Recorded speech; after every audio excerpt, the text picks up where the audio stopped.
So, ayan guys, tuturuan ko kayo kung paano mag-delete ng mga copyright ninyo sa inyong mga video.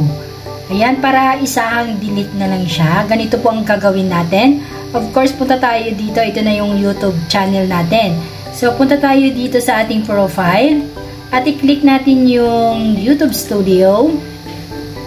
Ayan. So, dito sa gilid, may dashboard, content. So, i-click natin yung content. And then, punta tayo sa ating live. Ayan, punta tayo sa live. At, yan na po yung mga live. Okay, yan na po yung live ko. So, nakikita ninyo, ayan. Ay, nakikita ninyo napakaraming copyright. So, i-click natin yung copyright. For example, ito. Okay, click natin yung copyright. Click natin, ayan, copyright. Tapos, may details. Ayan. See the details. So, ayan na.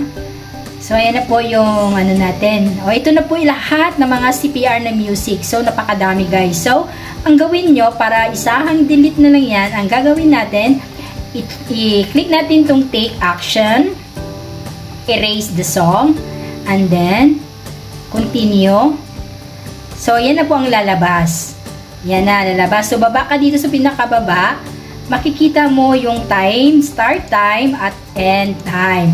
Dito sa start time, naglo-loading pa siya guys. Hindi lumabas yung yung video. Kung anong oras.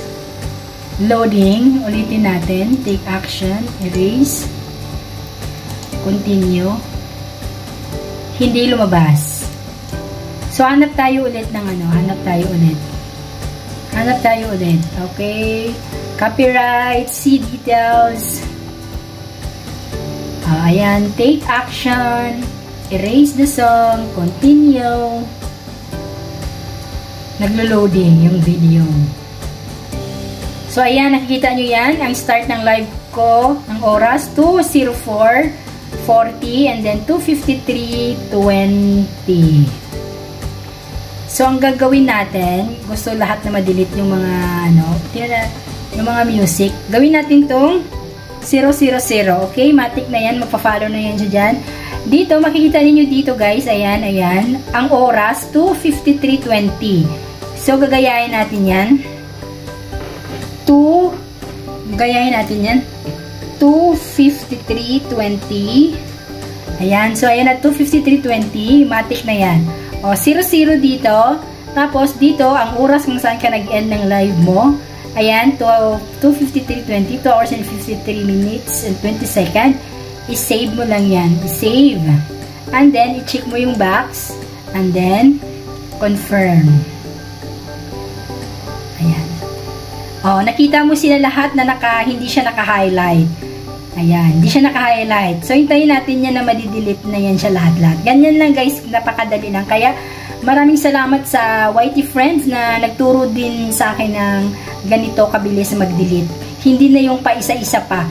Paisa-isang mag-delete. Ito kay one-time delete na siya. Yan lang guys, maraming salamat. Ganyan lang guys. I-close na natin yan at hintayin natin siya ma-delete. At i-check nyo din time to time kung okay na siya. Ito kanina yung ginawa ko. Wala na siyang dalawang video yung ginawa ko. Wala na siyang copyright. Puro na siya naka-nan. Yan na guys. Maraming salamat.